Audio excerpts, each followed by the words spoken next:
Welcome to Zoom In, Zoom Out. I'm your host, Alec MacDonald. Espionage might seem like a matter fit for a television drama, but a new research report says that in Taiwan, espionage is a very serious matter. So what are the spies doing in Taiwan, and what are their goals? To discuss this and more, we are now joined by Jürgen Kremb, a visiting scholar at the Suzhou University's Institute for Human Rights. Jürgen, welcome to the show. It's my pleasure. So last year at the Taiwan Fellowship, you published a research paper about espionage in Taiwan. It's coming out soon. I want to go back to before you started working on that, though, and the Alishan experience. Something happened there that changed your mind on espionage. Can you tell us a little bit about that? Yeah, it didn't change my mind on espionage. I'm working on this subject since I was Spiegel office chief in Beijing. But last year I was traveling while I was doing my report. I was traveling with friends to the Alishan. And there I was approached by a young, would say, Asian lady, and she asked me in Chinese whether I would like to take a photo from her. She asked me, please gave me her mobile phone, and I photographed her, and I realized she doesn't speak Chinese with a Taiwanese accent, but rather with a very northern Chinese accent. As I lived in northern China, I know it. And I said, in Chinese, you're not from Taiwan? She said, no, I'm from mainland China. I said, strange. Chinese tourists are not allowed by your government to come to Taiwan anymore. You don't get a visa. And she said, no, I live in Denmark, at the very north of Denmark. And then my journalist ears became very big, and I was a little bit unwilling to talk to her. And she picked up a phone and talked into northern Chinese to someone at the other end. And then I got very nervous, and we went back to our hotel, and to my surprise, 5 minutes or 10 minutes later, she was sitting there and very close to my colleague who was traveling with me. And I said, stop telephoning, she's an agent from mainland China. And my friend said, no, cannot be. I said, Dieter is the chief editor of a magazine in Germany. I can smell these guys from my time in China. And when I came back to Taipei, I talked to the Taiwanese FBI, the MJIB, and I said, I had this experience with someone from mainland China. Can you check whether I feel she was a spy? And they checked. 2 days later, they gave me surveillance footage, how this young woman really followed us very professionally, hiding behind a car, hiding behind a street corner, and then sitting in the lobby of our hotel. And I made sure she didn't live in our hotel. And they checked it, and this lady, she has left Taiwan 2 days later. So they informed the BND, which is our secret service. They have an office here in the German delegation, and talked to the Danish secret service. And they put her on alert, and even in Denmark on alert, and even the National Security Council talked about the case, and they said what might have happened. They want to give me a warning. I know from my time in mainland China, I was followed every day there and intimidated, and I was kicked out finally out of China because I had quite good sources. I know how they work.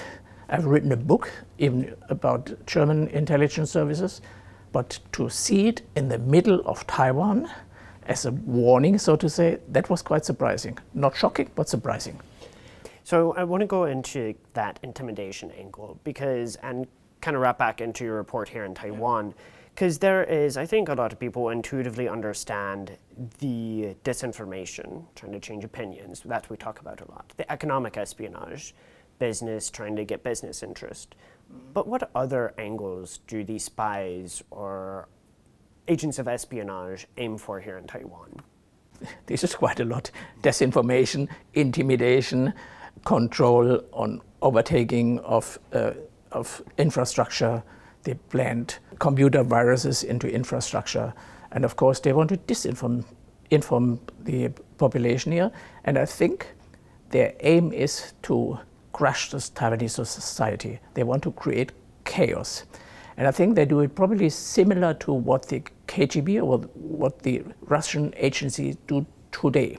How they, for example, try to destroy the Ukraine and especially Georgia.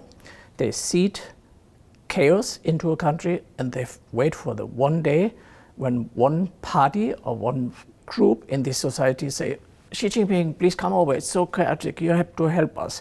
We as Chinese, we are suppressed in Taiwan and it's chaos and you have to come over. I think that's their final objection. Of course, there is the classical cluster of disinformation, of spying, but I think their final aim is to destroy the social fabric in this democratic society here in Taiwan. So first, how do you think that this is taking shape day by day, week by week? As I said, I never worked in service. But look what's happening in the legislative yuan here in the Taiwanese parliament. You're discussing now for over a year the drafting of a military budget, and Taiwan is almost in a warlike situation with mainland China. You need new weaponry, and you have to apply new strategies for fighting the enemy, and two parties, mostly one party, is trying to block the budget completely. That could be Xi Jinping's cookbook.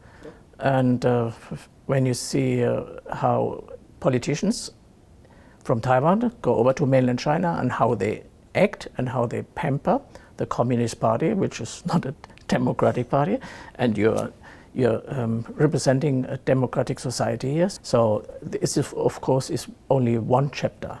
What they, in a case of chaos or chaos-like situation, what they might apply here, it's very much in the open. But it's definitely one strategy: put or drive Taiwanese society into chaos. When we're talking about the legislative yuan specifically, because we do have the democratic process where we debate these things, and a lot of items we will filibuster about, or there might be some people who think this is a bad idea, just ideas in general in the legislative yuan. So how do we separate between being concerned that something is helping China or aiding China's chaos and the normal democratic process, which is a bit slow sometimes, which does have a lot of debate sometimes? Because in that case, if we get too concerned that everything is China causing chaos, then that causes chaos in itself. So how do we arm ourselves against being too alarmist that we destroy our own democracy? No, you have to differentiate what is normal democratic process. When people in Taiwan, in the parliament, sometimes it's quite rough, but it's part of the democratic process. And when people obstruct an idea, or when they try to stop a new law, or like a couple of years ago when the DPP was against this economic agreement with and this economic negotiation with mainland China. But what we see now here in the military budget is a total strategic paralyzing the democratic process. They want to put it to a halt, and they want to weaken the ability of the Taiwan society, and especially the military, to defend itself. If this budget, in my opinion, is not going through, it really puts a lot of harm on this society. So the military, I think this is one of the bigger known problems, considering the prosecutions for retired generals. How do we in Taiwan start taking an approach to discourage this sort of espionage of receiving money for state secrets or receiving favors? Yeah, very good question. You first have to keep in mind that 60% of all intelligence activities against Taiwan are towards military personnel. Because they assume one day we might pick up a fight, or there is a quarantine or whatever, blockade, and we need military information. We have to know where this equipment is stationed and so on. I think Taiwan should really consider to enforce their laws and implement stricter laws towards military personnel. It cannot be that military personnel who is on duty can still go to mainland China. And I think even people who are retired former military officers, they have to have a procedure before they go to mainland China, that they are controlled, that they are talked with, and that they have to be prepared what's going to happen over there. And if it's really clear that they're on the side of mainland China when they're part in the political consultative conference or other political organization in the mainland China, I think it has to be considered whether they are worth receiving their pension or not. Because if you so clearly work for the other side and against the democratic institution of Taiwan, you are not worth of receiving a pension or an income from the democratic government here. So the gangs in Taiwan, can you give a brief introduction for those who are not that familiar with how that connection between gangs, mafia in Taiwan and mainland China works? I've never worked in a mafia organization.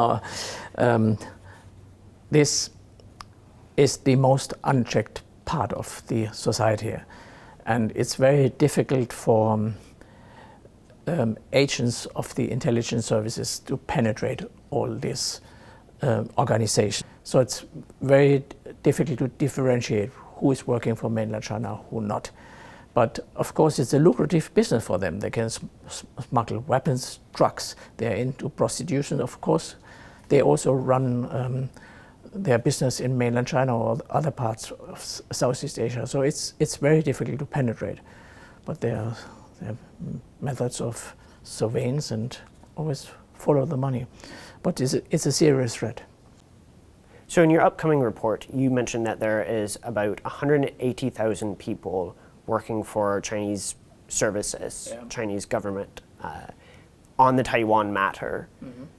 Can you talk a little bit about how you got that number and how important it is to understand that? Normally you don't disclose your sources, but as I have worked in mainland China for so long, I still have a couple of people I can talk to. And I remember I once asked them, just do me a favor, tell me how many people in mainland China, not here, in mainland China, work on this aspect of Taiwan, or on the subject of Taiwan rather. And they came up with this number of 180,000. And the security apparatus is huge.